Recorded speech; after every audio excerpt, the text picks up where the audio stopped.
গল্পের সুর চ্যানেলে এখন আপনারা শুনবেন গজেন্দ্র কুমার মিত্রের লেখা একটি গল্প সত্যাগ্রহী। আর গল্প পাঠে আমি আপনাদের সঙ্গে থাকব রোমানা নূপুর। নতুন বাসায় এসে বেশ খুশি হয়েছিলাম। একে তো আজকাল মনের মতো ফ্ল্যাট পাওয়ায় প্রায় অসম্ভব, অবশ্য আমাদের পকেটের মাপে। নইলে 500-700 টাকা ভাড়া দিতে পারলে আর ভালো ফ্ল্যাটের অভাব কি। তাই এমন ভদ্র পরিচ্ছন্ন শান্ত পরিবেশ একেবারে দুর্লভ যোগাযোগ বলতে হবে। এবার একটু শান্তিতে লেখাপড়া করতে পারবো ভেবে বেশ খানিকটা আশান্বিত হয়ে উঠেছিলাম। অবশ্য প্রথম প্রথম বেশ শান্তিতে কেটেও ছিল। এর আগের বাসার ডাইনে বাঁয়ে ঊর্ধ্বে অধে একটা 3তলা বারাক বাড়ির দোতলার ফ্ল্যাটে থাকতাম আমরা।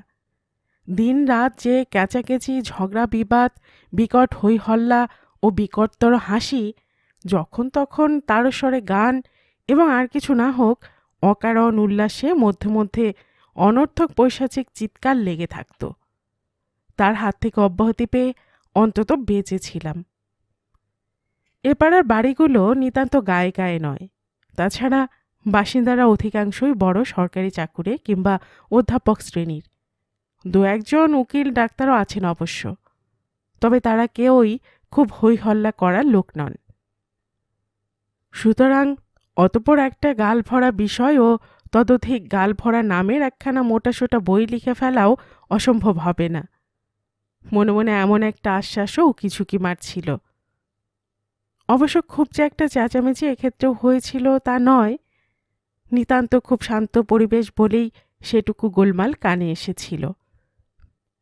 কোনো এক ভদ্রলোক কোনো ছেলেপুলেকে মারছেন আর তর্জন করছেন, তারই আওয়াজ। গোলমাল তাকে বলা চলেও না ঠিক, কারণ তর্জনটা হচ্ছিল একতরফাই। অপরপক্ষ একেবারে নিরুত্তর, এমনকি কোনো রকম কান্নাকাটির শব্দও পাওয়া যাচ্ছিল না। খুব কাছেই কোথাও, তবু ঠিক কোন দিক থেকে আসছে তা বুঝতে পারিনি। তা নিয়ে মাথাও ঘামাইনি। অভিভাবকদের ছেলে শাসন করা ব্যাপারটা একেবারে সাধারণ ঘটনা, এ তো ঘরে ঘরে আছে। তাছাড়া 2-4 মিনিটের মধ্যেই সেটুকু শব্দ থেমে গেল। কিন্তু এই ধরনের বিশেষ একটি তর্জনের শব্দ অতঃপর 2-1 দিন অন্তর অন্তরই পাওয়া যেতে লাগল। বেশিক্ষণও নয়, খুব বেশিও নয়।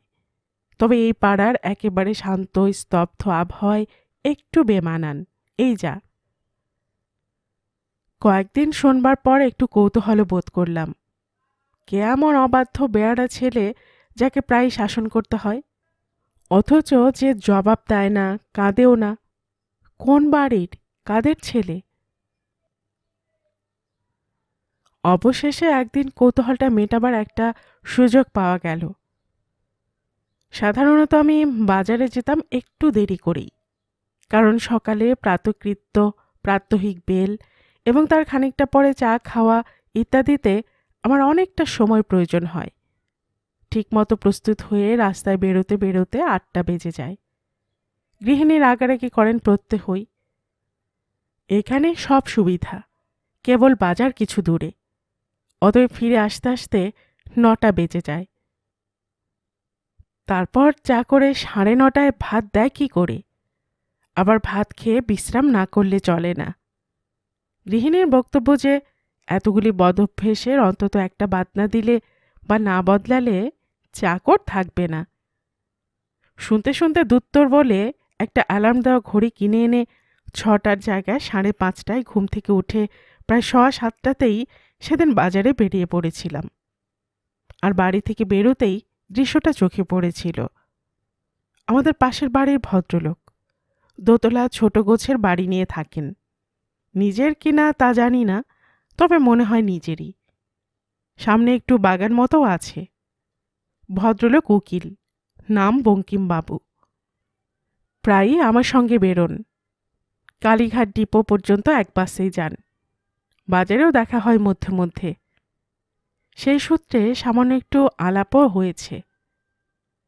এই তর্জনের শব্দটাই যে প্রত্যহ শুনি তাতে কোনো সন্দেহ রইল না। তেমনি একটা চাপা অথচ মর্মান্তিক ক্রুদ্ধ তর্জন চলেছে সঙ্গে সঙ্গে। বাড়ির এত কাছে বলেই চাপা হলেও শুনতে পাই। দেখতে যে পাই না তার কারণ আমাদের ফ্ল্যাটটা ওদিকে। এদের আর আমাদের মধ্যে একটি সিঁড়ি ও একসার ঘরের ব্যবধান আছে। বঙ্কিমবাবু দেখি তার এক ফালি বাগানে দাঁড়িয়েই ছেলেকে শাসন করছেন। এক হাতে কানটা ধরে আর এক হাতে ঠাস ঠাস করে চড় মারছেন। বলবি আর বলবি সত্যি কথা, আর কখনো বলবি? তোর সত্যি কথা বলা একেবারে জন্মের মতো যদি ঘুচিয়ে না দেই তো আমার নাম নেই। হারামজাদা, বজ্জাত, বদমাইশ কোথাকার। মনে হলো ভুল শুনছি, কিংবা ভদ্রলোকই রাগের মাথায় উল্টোপাল্টা বলছেন।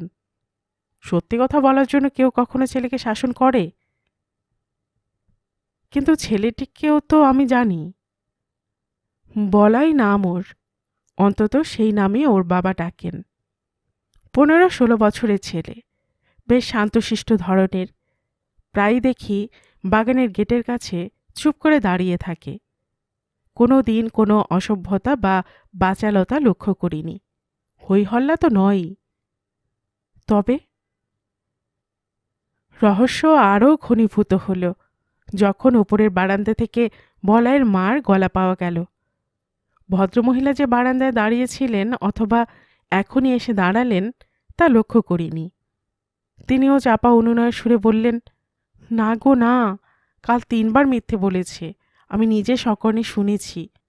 মিছিমিছি অত বড় ছেলেটাকে রোজ রোজ অমন করে মেরো না 5 জনের সামনে, একেবারে বিগড়ে যাবে। অভ্যেস কি আর একদিনে পাল্টায়? 5 জনের সামনে শব্দ দুটোতেই বোধ হয় সচেতন হয়ে উঠে আমার দিকে অর্থাৎ রাস্তার দিকে তাকালেন বঙ্কিমবাবু। চোখোচোখি হওয়াতে তিনি লজ্জা পেলেন, আমিও পেলাম। তার ছেলেকে তিনি শাসন করছেন, আমি কেন হাঁ করে তাকিয়ে থাকি সেদিকে? অপ্রস্তুত হয়ে তাড়াতাড়ি মাথা নামিয়ে সরে গেলাম সেখান থেকে। কিন্তু সত্য কথা বলতে কি, কৌতূহলটা থেকেই গেল, বরং আরও প্রবল হলো বলাই উচিত। বঙ্কিমবাবুর কথাগুলোকে উল্টোপাল্টা বলে ভাবা চলত অনায়াসে, যদি না ওর স্ত্রী আবার শেষের ওই কথাগুলো বলতেন। ব্যাপারটা যেন ক্রমশই বড্ড গোলমেলে হয়ে দাঁড়াচ্ছে না? সেদিন বাজারে বড় গোলমাল হয়ে গেল, অর্থাৎ সারাক্ষণ অন্যমনস্ক হয়ে বাজার করলুম বলতে গেলে। ফলে ফরমাসি জিনিসের একটাও কেনা হলো না। এমনকি নিত্য নৈমিত্তিক যেটা আলু, সেটাই ভুল হয়ে গেল।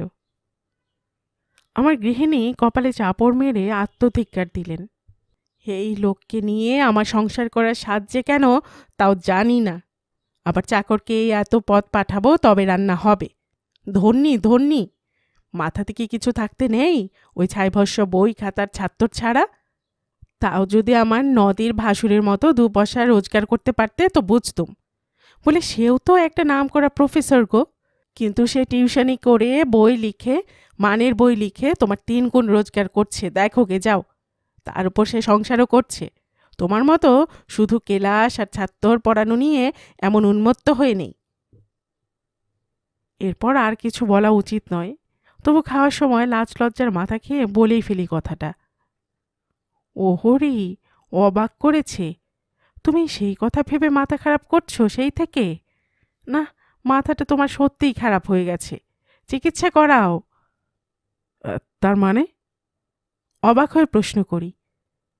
হোমা, ওর কথা আবার এপারে কে না জানে?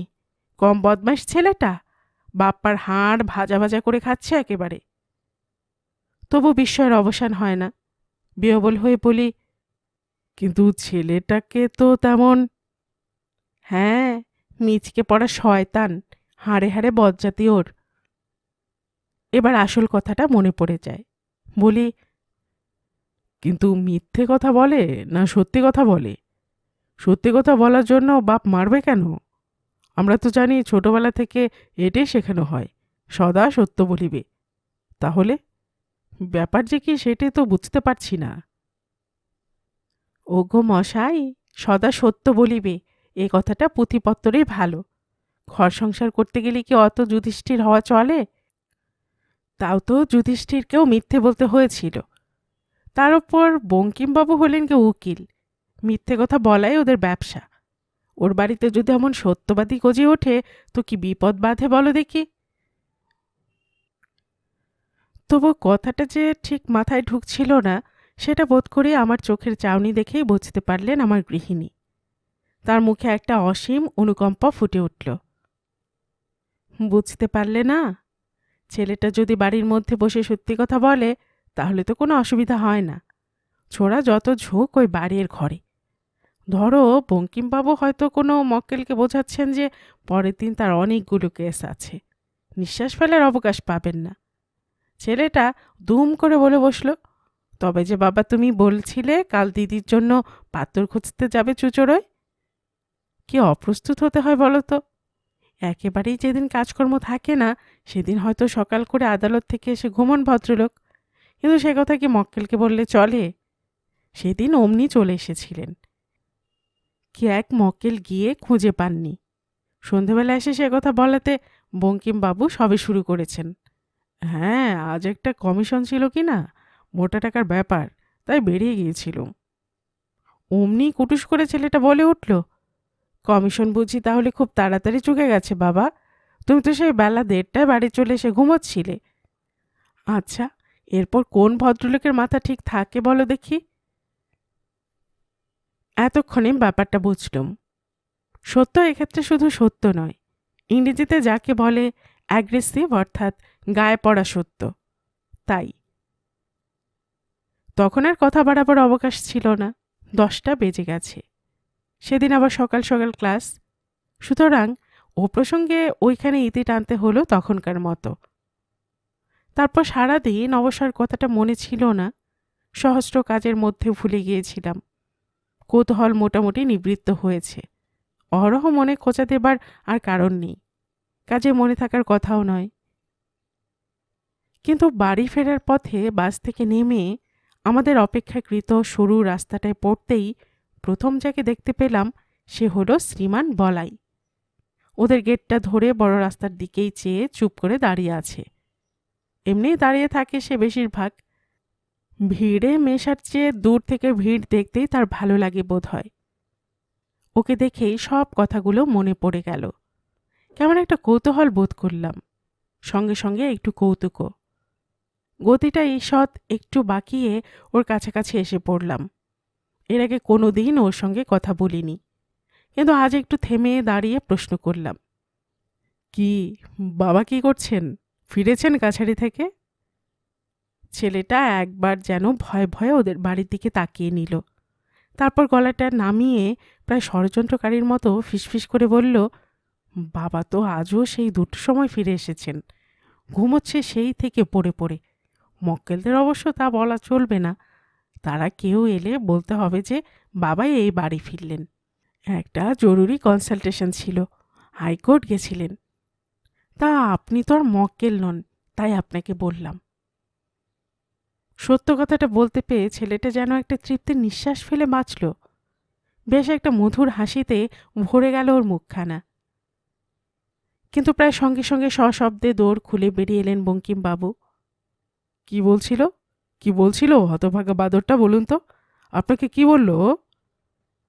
চেয়ে দেখি বলাইয়ের মুখটা ফ্যাকাশে সাদা হয়ে গেছে। একটু মায়াই হলো। বললাম, না, আমি এমনি জিজ্ঞাসা করছিলাম তোমার বাবা কি করছেন। তাও বলল হাইকোর্টে নাকি একটা কনসালটেশন ছিল আপনার, তাই একটু আগে ফিরেছেন। বলেছে তবু রক্ষে। স্পষ্ট একটা স্বস্তির ভাব ফুটে উঠল বঙ্কিমবাবুর মুখে, কিন্তু সে নিতান্তই স্বল্পস্থায়ী। আমি বা তিনি আর কিছু বলার আগেই বলায় বলে উঠল, না বাবা, আমি বলেছি যে মক্কেল এলে ওই কথা বলতে হবে। তো উনি তো মক্কেল নন, তাই ওকে যা আসল কথা তাই বলেছি যে তুমি 2টোর সময় বাড়ি ফিরে এসে ঘুমোচ্ছ।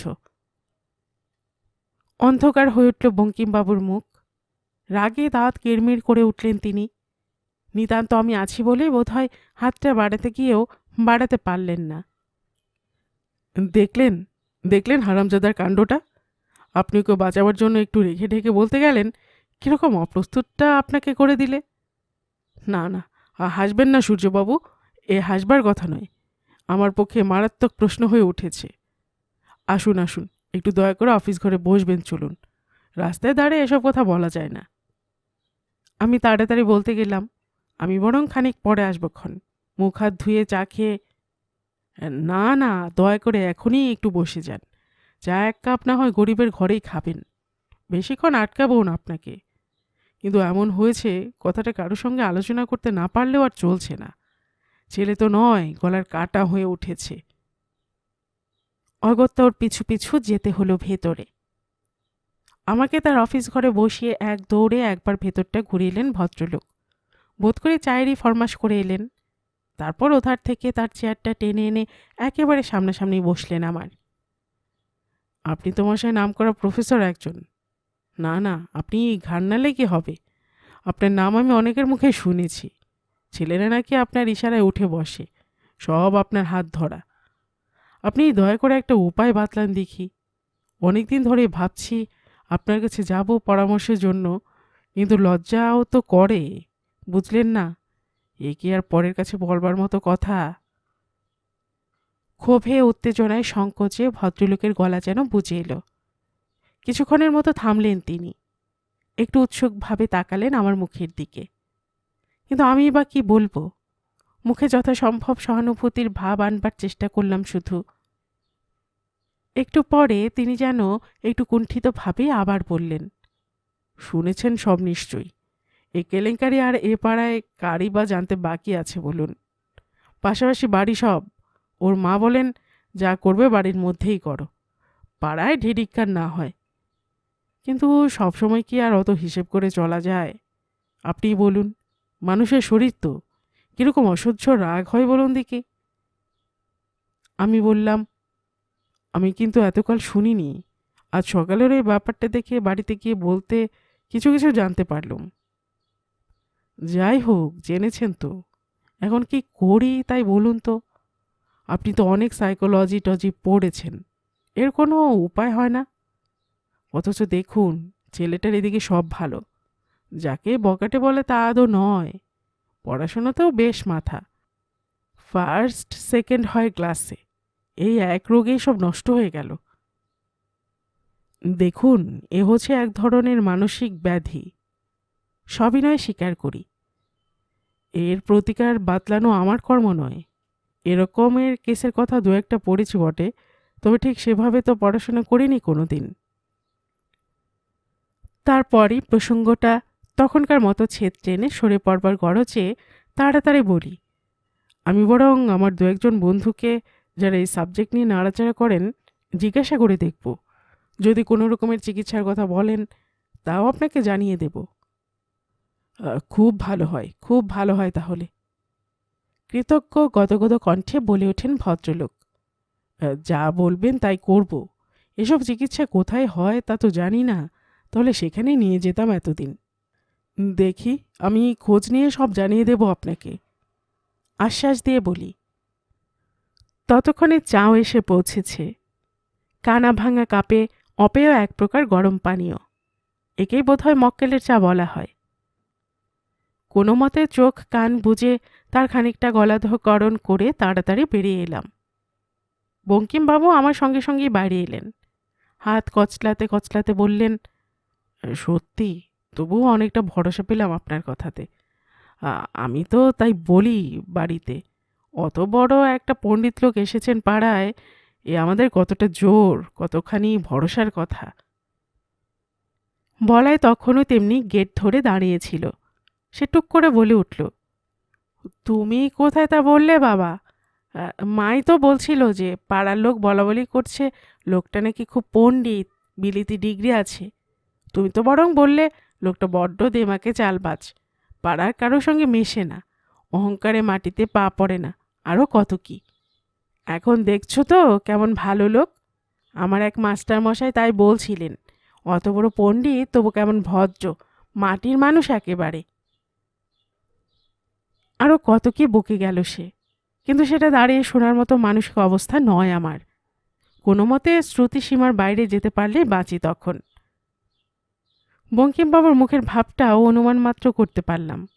তার মুখের দিকে চাইতে আর সাহস হলো না। তাড়াতাড়ি ফটকটা খুলে বাইরে বেরিয়ে দ্রুত বাড়ির পথ ধরলাম। এর ৩-৪ দিন পরে কি একটা উপলক্ষে সকাল করে বাড়ি ফিরছি। দেখি শ্রীমান বলাইদেরও স্কুলের ছুটি হয়ে গেছে। সেও বই খাতা হাতে বাড়ি ফিরছে। গলির মোড়েই দেখা হয়ে গেল। হঠাৎ মনে হলো ওকে একটু বাজিয়ে দেখলে মন্দ হয় না।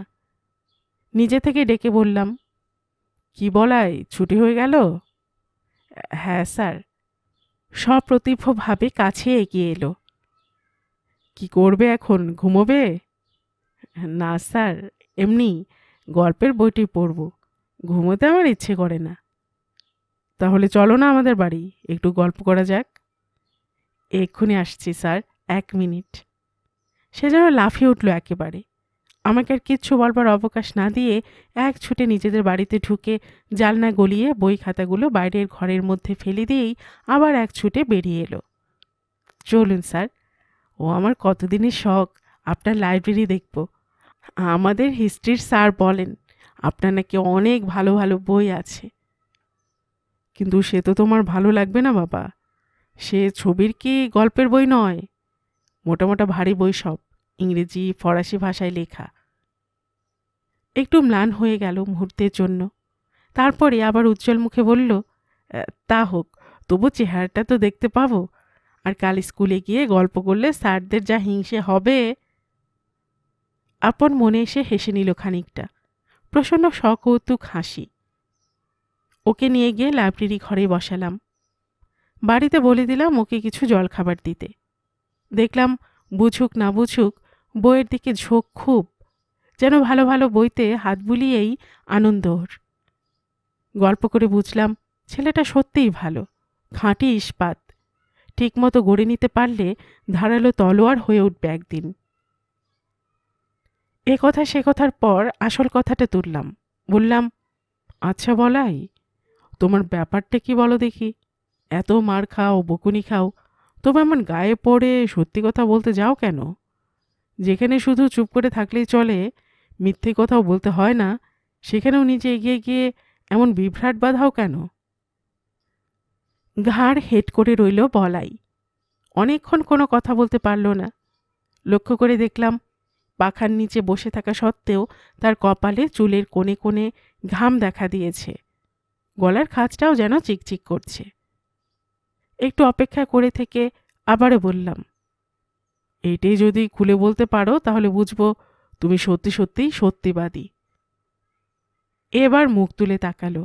লজ্জায় লাল হয়ে উঠেছে বেচারি, চোখ দুটোও যেন কেমন ছলছল করছে।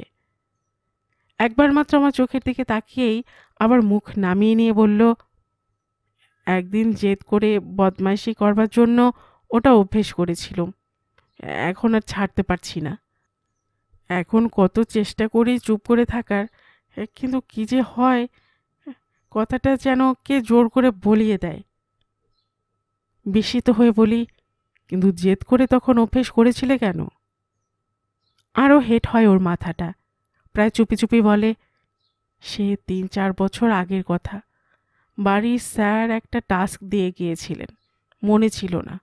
বকুনি খাবার ভয়ে মিছে কথা বলেছিলাম যে বাবার শরীরটা খারাপ ছিল, ডাক্তারের বাড়ি যেতে হয়েছিল, তাই করতে পারিনি।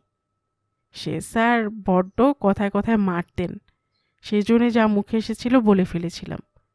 কিন্তু সেই দিনই কী জন্য বাবা সে ঘরে এসে পড়লেন, মিথ্যে কথা ধরা পড়ে গেল। স্যার তো খুব মারলেনই, তিনি চলে যেতে বাবা চেলাকাঠের বাড়ি এমন মারলেন, চামড়া কেটে রক্ত বেরিয়ে গেল, এখনও তার দাগ আছে। তার চেয়েও বড় কথা, বললেন আমি তার মাথা হেট করে দিয়েছি। এমন ছেলে তার আর ভদ্র সমাজে মুখ দেখানো উচিত নয়। এই ছেলের জন্য নাকি তাকে একদিন আত্মহত্যা করতে হবে। তারপর দিন থেকে রোজ আমাকে সামনে বসিয়ে 108 বার করে লেখাতেন, সদা সত্য কহিবে। রোজ ভোরে আর শোবার আগে 10 বার করে বলিয়ে নিতেন যে কোনো দিন কোনো কারণেই মিছে বলবো না। সেই আমার এমন রোগ চেপে গেল বুঝলেন, মনে মনে ঠিক করলুম যে সত্যি কথা বলেই বাবাকে জব্দ করতে হবে। সেই যে অভ্যেস করলুম, আর এখন ছাড়তে পারি না। খুব চেষ্টা করি। আমি নিজেই বুঝতে পারি বাবা কীরকম অপ্রস্তুত হন, অপমানিত হন আমার জন্য, কিন্তু তবু কি যে হয়, একদিন নিজেরই চোখে জল এসে যায়। ছেলেটা দেখে সবই বিচিত্র।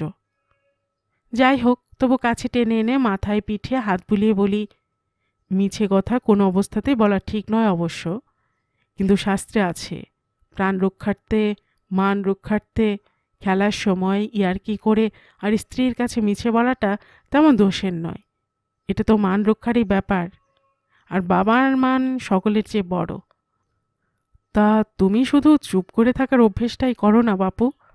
যেমন করে এই অকারণ সত্যি বলার অভ্যেস করেছ, তেমনি চেষ্টা করলে আবার তা ছাড়তেও পারবে। খানিকটা মাথা হেট করে বসে থেকে আস্তে আস্তে বলল, খুব চেষ্টা করছি, আরও করব স্যার। কিন্তু কি জানেন, আমার মনে হয় ভালো অভ্যেসটা করাই শক্ত, খারাপটা চট করে হয়ে যায়। তারপর কি ভেবে একেবারে আমার পায়ে হাত দিয়ে প্রণাম করে, আচ্ছা আমি আসি স্যার, বলে বেরিয়ে গেল। ইতিমধ্যে একজন ভালো ডাক্তারের নাম ঠিকানাও জোগাড় করে পাঠিয়ে দিয়েছিলাম বঙ্কিমবাবুর কাছে, কিন্তু তিনি সেখানে গিয়েছিলেন কি না অথবা তার ফলাফল কি হলো তা জানতে পারিনি। ব্যস্তও ছিলাম কদিন খুব। তবে যতই ব্যস্ত থাকি, কথাটা মনে ছিল, ছেলেটা সম্বন্ধে কোথায় যেন একটু দুর্বলতা দেখা দিয়েছিল মনের মধ্যে। তাছাড়া কৌতূহল তো ছিলই। সময় মিলল একেবারে দিন 10 পরে। হাতে খুব জরুরি কাজ না থাকলে নিজেই বাজার করতে যাই। সেদিনও বাজারে থলি হাতে বেরিয়ে পড়েছিলাম। ওদের বাড়িতে ঢুকবো মনে মনে এ সংকল্প ছিলই, কিন্তু তার দরকার হলো না। ওদের ফটকের সামনে আসতেই দেখি বঙ্কিমবাবুও থলে হাতে বেরোচ্ছেন, পেছনে বলাই, এই যে বাজারে চললেন, ভালোই হলো, চলুন একসঙ্গে যাই। তাড়াতাড়ি এগিয়ে এলেন বঙ্কিমবাবু। তারপর ভালো আছেন তো? কদিন দেখতেই পাইনি আপনাকে। ছেলেটা কেবল বলে, যাই খবর নিয়ে আসি। তা আমি বারণ করি, বলি, তুই তো গিয়ে কেবল বকবক করবি, ওরা কাজের মানুষ, ক্ষতি হয় ওদের। না না, গেলেই পারত, আপনার ছেলের সঙ্গে আমার খুব ভাব হয়ে গেছে। তারপর গলাটা একটু নামিয়ে প্রশ্ন করলাম, তারপর গেছিলেন নাকি ডাক্তার বসের ওখানে? না না, তার দরকারই হয়নি, সৎসাহে গলা ছেড়েই বলে ওঠেন বঙ্কিমবাবু। সেই জন্যই তো আরও কদিন খুঁজছি আপনাকে। আপনি তো পেশেন্ট সারিয়ে দিলেন মশাই। আপনার কাছে গিয়েছিল, আপনি বুঝি খুব লজ্জা দিয়েছেন ওকে, তারপরে একেবারে চেঞ্জ। সে ছেলেই নয় আর, এখন একদম চুপ করে থাকে। বেঁচেছি মশাই, ওফ যা হয়েছিল, আপনার ঋণ শোধ হবার নয়। খুশি হলাম, আত্মপ্রসাদও বোধ করলাম একটু।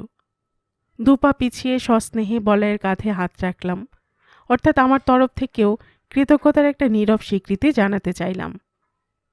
বলাই খুশিতে যেন গলে গেল, কিন্তু তার মধ্যেই গলা নামিয়ে বলল, আমি অনেকটা শুধরে নিয়েছি স্যার, কিন্তু সেজন্য নয়। বাবা কেন ডাক্তারের বাড়ি যায়নি জানেন? ওই যে আপনি লিখে দিয়েছিলেন ডাক্তারের 16 টাকা করে ফি, হয়তো সপ্তাহে 2-3 দিন নিয়ে যেতে হবে আমাকে, তাতেই বাবা পিছিয়ে গেল। বললে, এ তো হাতির খরচ, এত আমি পাবো কোথা থেকে? ওরা আর কি, মোটা মাইনে চাকরি করেন, বলে দিয়ে খালাস। আমাকে মক্কেল ঠেঙিয়ে খেতে হয়। তবে আর ডাক্তারের দরকার হবে না স্যার, দেখে নেবেন, আমি অনেক ভালো হয়ে গিয়েছি। গল্পের সুর চ্যানেলে এতক্ষণ আপনারা শুনছিলেন গজেন্দ্র কুমার মিত্রের লেখা একটি গল্প, সত্যাগ্রহী। আর এতক্ষণ গল্প পাঠে আমি আপনাদের সাথে ছিলাম রোমানা নূপুর।